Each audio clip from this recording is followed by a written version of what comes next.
Чао, чао, зала Васил Левски! А сега се отправяме към новата ни зала Искър, която се намира само на 6 минути и половина от старата, но аз обещавам да го изтичам за около минута.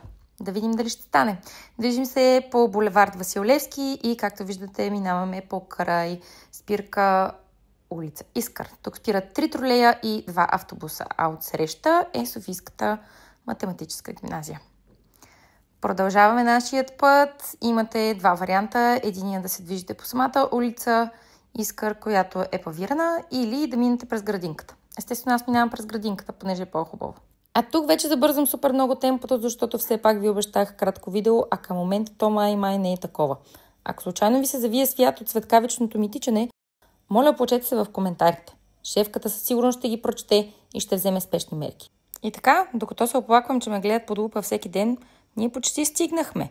Сега ще видите задната част на болница ИСУ. Между другото, може да се оплачете на общината да ни оправи дупките. И влизаме в залата.